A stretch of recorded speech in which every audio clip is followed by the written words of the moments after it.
धोखा तलाक दे दी। अगर बयान तूने ऐसा दिया तो मैं तेरे को तलाक नहीं दूंगा। अगर यूँ बोलना कि छत पे से मैं चक्कर आया ने कपड़े लेने गई तो गिर गई। वायलेंस की खबरें सामने आ रही हैं और बढ़ती जा रही है। बेटियों को प्रताड़ित किया जा रहा है अपने ससुराल में। पिछले दिनों आपने देखा होगा कि नारोल स्थित में दामाद और बेटी के झगड़ों में ससुर को जो है अपना भोग देना पड़ा और ससुर की हत्या कर दी गई। उसके बाद जो है अहमदाबाद के सरखेज में भी एक ऐसा वाक़या सामने आया जो पुलिस थाना के चौपड़ों में तो दर्ज है, लेकिन वो अब तक जो है मीडिया के माध्यम से बाहर नहीं आया। वहाँ भी दामाद ने ससुर को जो है मारपीट की है और आँख को नुकसान पहुँचाया है। अभी फ़िलहाल हमारे पीछे ठीक जो है परिवार खड़ा है। उनकी बेटी रामोल में है, रामोल में लोग रहते हैं और उनकी बेटी का जो है मैरिज अहमदाबाद के सरखेज के फतेहवाड़ी इलाके में होता है।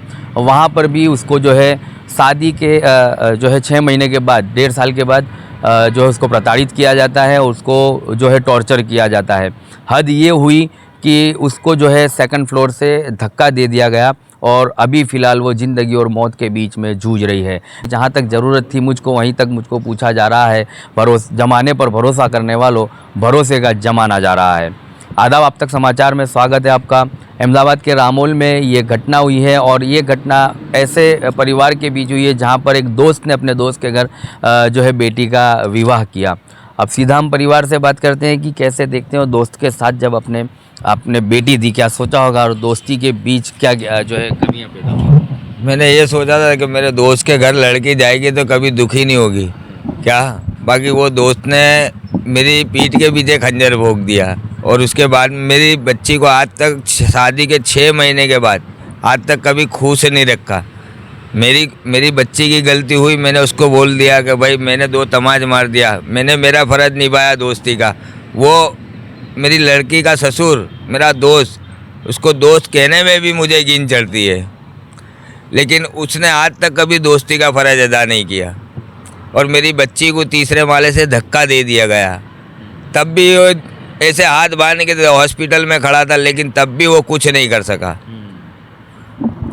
कितना नुकसान है अभी बेटी को, क्या मेरे बच्ची के दोनों पैर के अंदर फ्रैक्चर है, एक में सलिए डाले हुए, एक पैर के अजू थापे का ऑपरेशन अजू बाकी है। मेरी लड़की उठ भी नहीं पा रही है, लेटरिन बाथरूम कुछ नहीं गए, उसको सब पलंग के ऊपर ही बेड पर ही कराना पड़ रहा है। कितने साल की है? मेरी छोकरी 20 साल की है, 20 साल उसकी उम्र हो चुकी है, उसका 6 महीने का बच्चा भी है। उन लोगों ने बच्चे की तरफ भी नहीं देखा और वो उनकी औलाद है। हाँ, उन्हीं का खून है। डॉक्टरों ने क्या कहा, कब उसकी ज़िंदगी पटरी पर आ सकती है? डॉक्टरों ने तो ऐसा बताया है कि अभी ऑपरेशन के बाद कम से कम इसको ठीक होने में 1 से 1.5 साल जैसा लगेगा चलने के लायक होने के लिए। 1 से 1.5 साल। हाँ, क्या चाहते हैं आप, परिवार के लोगों में कुछ चर्चा हुई होगी? मैं तो यही चाहता हूँ कि मेरी छोकरी के साथ जो गलत हुआ है मुझे इंसाफ चाहिए। और मैं दूसरी भी आम पब्लिक से भी ये करता हूँ कि जो मेरी लड़की के साथ हुआ है वो किसी की बेटियों के साथ में ना हो। सारी बेटियाँ हमारी है। हमारी सरकार भी ये बता दी कि बेटी बचाओ बेटी पढ़ाओ, लेकिन हमारी सरकार को भी तो कुछ ऐसे नियम लाने चाहिए कि ये हादसे हमारी बेटियों के साथ में ना हो। चलिए, बेटी बचाओ बेटी पढ़ाओ ये नारा आम हो चुका है और हर जो है एनजीओ हो या परिवार हो, जब बेटी पर अत्याचार होता है तो यही नारे जिंदा होते हैं। लेकिन मैं उन परिवारों से और उन एनजीओ वालों से भी ये कहूँगा जो मुस्लिम समाज से ताल्लुक़ रखते हैं। सरकारों से पहले भी तो आपके सरकार की आमद हुई, दुनिया में जब आपकी सरकार की आमद हुई तो आपको क्या तालीम दी उन्होंने और बेटियों के लिए क्या लिखा गया, क्या पढ़ा गया, वो भी तो आप जानिए और वो भी तो आपको उसको भी तो जो है समझना होगा। जो परिवार के लोग जो ससुराल में इस तरह से बेटियों को प्रताड़ित करते हैं, ये उन लोगों के लिए हैं कि आप इन सरकारों को छोड़िए। सरकारें पिछले 70 सालों से देश में स्थापित हैं, लेकिन 1400 साल पहले जो इस्लाम लेकर आपके सरकार आए, उनकी बातें यदि आपके तक पहुंच गई होती तो ऐसे मामले आपके परिवारों में और आप किसी और की बेटी के साथ नहीं कर दे। एक जो है बागीचे के अंदर फूल खिलता है और वो फूल को कोई तोड़ता है तो माली को सबसे बेहद दुख होता है कि एक खूबसूरत बाग में से एक फूल को निकाल लिया गया। इसी तरह से एक पिता को भी दर्द होता है, एक माँ को भी दर्द होता है कि हमारी फूल जैसी बच्ची को इन्होंने जो है कुचल डाला।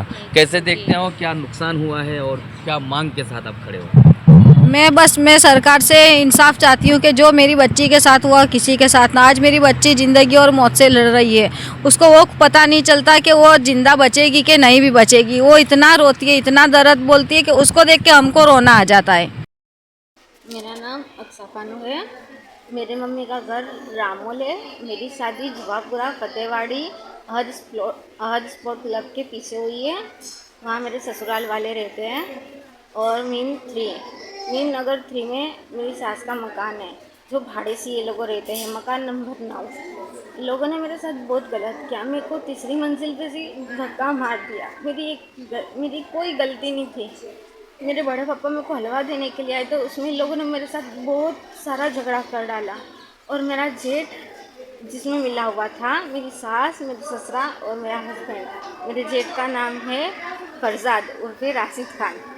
मेरे हस्बैंड का नाम शाहनवाज खान। मेरे ससुरा का नाम बाबू खान उर्फे छोटू खान। मेरी सास का नाम मलका बानो। इन लोगों ने मिलके मेरी ऐसी हालत बना दी है। मैं सिर्फ सरकार से ये निवेदन करती हूँ कि मेरे को इंसाफ चाहिए। मैं तुमसे इंसाफ मांगती हूँ। सरकार ने हमें बयान मुझसे लिया, जो मैंने केस किया था उसमें आधा अधूरा बयान लिखा। ऐसा लिखा कि सिर्फ छत से धक्का मारा। छत से नहीं, मेरे को तीसरी मंजिल पे से धक्का मारा। मैं अपने बच्चे के कपड़े ले रही थी और एकदम से आगे से पीछे से आके मेरे को धक्का मार दिया। और मेरी सास ने बोला ले मत। तब मेरे को पता चला कि पीछे मेरी सास है। और जैसे ही मैं आँख बंद करके नीचे गिरी, वैसे ही मैंने आँख खोली, नीचे गिर के तो ऊपर मैंने सारों को खड़े हुए देखा गैलरी में, मेरे रूम की गैलरी में।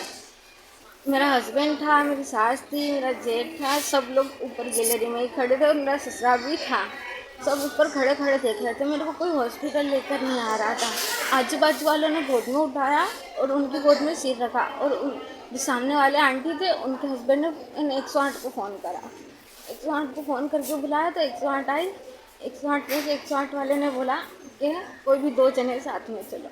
तो मेरा जेठ और मेरा हस्बैंड दोनों साथ में हॉस्पिटल मेरे को छोड़ने के लिए आए, 16 सिविल। तो मुझे इन 108 में धमकाते हैं कि 2 बार मैंने तेरे को तलाक बोला। जब मेरे मम्मी के घर जाने का बोला मेरे हस्बैंड को बोला कि मेरे मम्मी के घर छोड़ दो। तो मेरे हस्बैंड ने क्या, मैं मेरे पापा से पूछ के आता हूँ। वो बोलने गया मेरा हस्बैंड मेरे ससुरा से, तो बोले ऐसे क्या छोड़ता है। बोले तलाक बोल के न छोड़ के, बोले हम तेरी दूसरी शादी करवाएंगे।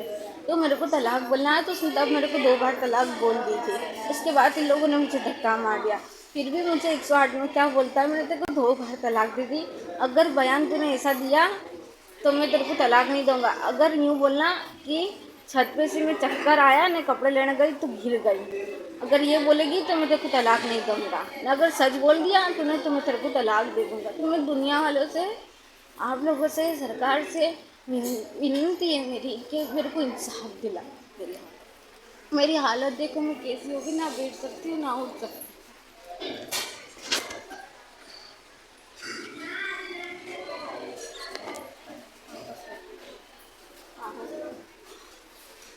मेरी उंगलियां फ्रैक्चर हो चुकी है, जिसके सलिए लगे हुए हैं।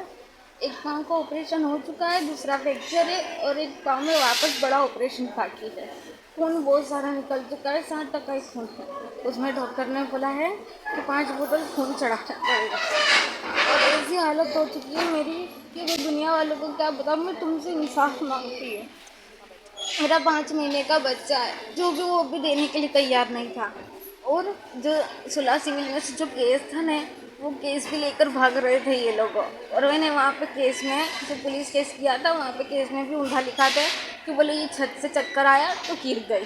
पर ऐसा कुछ नहीं था, मेरा कोई बयान नहीं लिया गया था वहाँ पे। और इन लोगों ने झूठ बयान लिखवाया वहाँ पे, और मेरे बच्चे को भी नहीं दे रहे थे और मेरा केस भी नहीं दे रहे थे। फिर मेरे चाचा केस लेने के लिए गए, सब भाग गए। अपने केस करा, पुलिस वाले उनके घर गए, वो अपने घर है नहीं, सब भाग गए घर छोड़ के।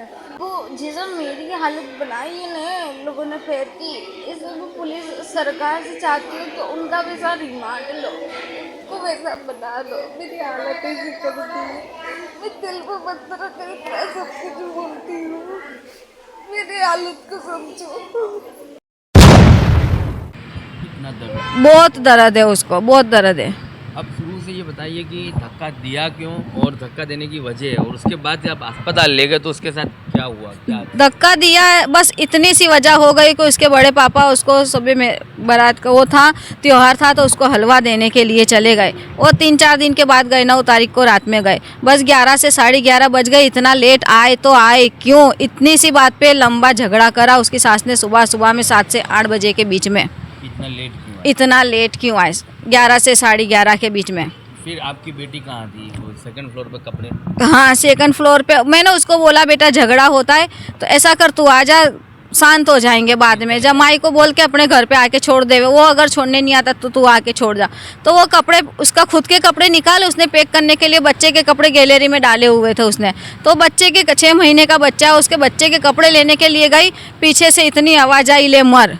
बस इतना सा बोले और बच्ची ने नीचे गिरी। ऊपर देखा तो बच्चे, उसका जेठ और उसकी सास ने, वो लोग खड़े ले थे। लेकिन मेरी बच्ची को किसी ने सहारा तक नहीं दिया, नीचे से भाग के आके, और किसी ने उसको तसल्ली भी नहीं दी कि चल हुआ जो हुआ, हम तेरे साथ है, तू फिक्र मत कर। मोहल्ले वालों ने उसको सहारा दिया, उसको उठाया, 108 पे उन्होंने गाड़ी बुलाई और उसको अस्पताल भेजा। हमारी बच्ची को वो पड़ोसी के लोगों ने सहारा दिया। वो लोग ऊपर से खड़े खड़े देखते थे और नीचे थे। चलो तुम बोलते तुम्हारी बच्ची गिर गई, अगर मैं गिर गई तो तुम कहाँ थे? किसने देखा उसको? अगर तुमने देखा तो फिर उसको क्यों नहीं बचाया? बचा सकते थे, तुम पकड़ सकते थे कि हमारे घर पे ये सब नहीं करने का, तो मेरी बच्ची आज बच जाती। आज तुमने छोड़ दिया होता तो मेरी बच्ची बच जाती। किसने देखा ऊपर से गिरा? मेरी बेटी खुद गवाह है कि मुझे इन लोगों ने ही धक्का दिया है। कसम खा के बोलती है, मुझे इन लोगों ने मम्मी धक्का दिया है। और 108 में जब आपसे बात हुई तो 108 में बात हुई तो मैंने बोला बेटा सच पे रहना, कुछ भी मत छुपाना। अगर आज तू चुप रही तो इनकी हिम्मत और बढ़ जाएगी। आज तेरे इतनी तबीयत खराब है, कल तेरे को जान से मार देंगे, तो कुछ मत छुपाना। फिर जब जाके उसने बोला मम्मी नहीं मैं बताऊंगी तो मुझे तलाक दे देंगे, तो मैंने बोला क्यों ऐसा बोलती है? 2 बार मुझे तलाक सुबह में दे चुके। बोलते कि ऐसा बोलना, कपड़े उठा सुखाती थी, चक्कर आए तो गिर गई, नहीं ऐसा बोलेगी तो बोले कि हम तेरे को रख लेंगे। अगर तूने बोला कि मुझे धक्का दे के गिरा है तो 3 बार तलाक बोल के मैं तेरे को छूटा कर दूंगा कायम के लिए। और मेरी बच्ची के घर करना था तो मेरी बच्ची फिर भी इनका पक्ष लेती थी, डर के पक्ष लेती थी कि नहीं मम्मी मैं गिरी। मैंने कहा बेटा सच पे रहना। फिर मैंने उसको कसम दे के पूछा, जब जाके मेरी बच्ची ने रोते रोते बोला डॉक्टर साहब के सामने, ये मुझे धक्का दिया। मैंने बोला मत चुप रहे, आज तू चुप रहेगी तो ज़िंदगी भर फिर चुप हो जाएगी। तो उसी दिन तलाक भी दिया। उसके बाप और उसके भाई के कहने के हिसाब से बोले कि वो घर जाने का बोलती है मैं छोड़ दूं, तो उसका बाप और भाई बोलते कि छोड़नी है तो कायम के लिए छोड़ और हम तेरी दूसरी शादी करा देते। डरने का नहीं बोले, अपने खून में नहीं है डरना, छोड़ना है तो कायम के लिए तलाक पे छोड़ बोले। इस तरह सादे मत छोड़, हाँ इस तरह से मत छोड़। मांग मेरी वो है कि बस पुलिस वाले जो है वो अच्छा काम कर रहे, लेकिन मेरी बेटी को इंसाफ चाहिए। अभी तक उसका हस्बैंड, पता चला है कि उसका हस्बैंड पकड़ाया है बरोबर, लेकिन मेरी बच्ची आज ज़िंदगी और मौत से लड़ती। अभी तक ये बार क्यों घूमते हैं? जल्द से जल्द उनकी पकड़ करो। चलिए, तो ये परिवार का दर्द है और पीड़ित परिवार यही पुकार लगा रहा है कि ऐसे असामाजिक तत्वों को और ऐसे परिवार के लोगों को जल्द से जल्द हिरासत में लेना चाहिए ताकि इनको एक दाखिला रूप सज़ा मिले और दूसरे परिवार के साथ ऐसा कृत्य ना करे। अभी फ़िलहाल इंसाफ की गाड़ी पटरी पर तो है, लेकिन पूरी तरह से इन्हें न्याय नहीं मिला है। पूरी तरह से इंसाफ तो तब मिलेगा जब ये मामला पूरा न्यायपालिका में जाएगा, कोर्ट में ये मामला पहुँचेगा। अभी पुलिस ने उसके पति को तो हिरासत में लिया है, लेकिन इस काम के गुनाह में और भी जो शामिल थे उन लोगों को हिरासत में लेना बाकी है और अभी तक कोई भी यहाँ पर हाजिर नहीं हुआ। सारे लोग भाग चुके हैं, घर जो है बंद है और घर के आसपास के लोग हैं वो इन लोगों से बातचीत करते हैं, लेकिन किसी को ये पता नहीं है कि परिवार कहाँ भागकर गया है। तो जल्द ही पुलिस उनको ढूंढकर तो लाएगी, लेकिन आपको ये देखकर ये सोचना होगा कि आप भी अपनी बेटियों का अगर विवाह करते हैं या आपकी बेटी घर में कोई डोमेस्टिक वायलेंस का शिकार बनती है तो उसको भी आप यही तालीम दीजिए कि डरना नहीं है और डट के सामना करना है। यदि आपने डर कर वहाँ पर जो है रहने की कोशिश की तो क्राइम को बढ़ावा मिलेगा और डट कर सामना किया तो क्राइम को नाबूद किया जाएगा। तो इसी तरह से ये परिवार डट के सामना करने आए हैं और क्राइम को ख़त्म हो ऐसी मांग के साथ यहाँ से ये लोग जो वापस तो लौटेंगे, लेकिन इंसाफ अभी बाकी है और इंसाफ की इंतज़ार में ये लोग जो है पुलिस थाना के चक्कर काटते हैं। आप तक समाचार हमेशा रखे आपको आगे।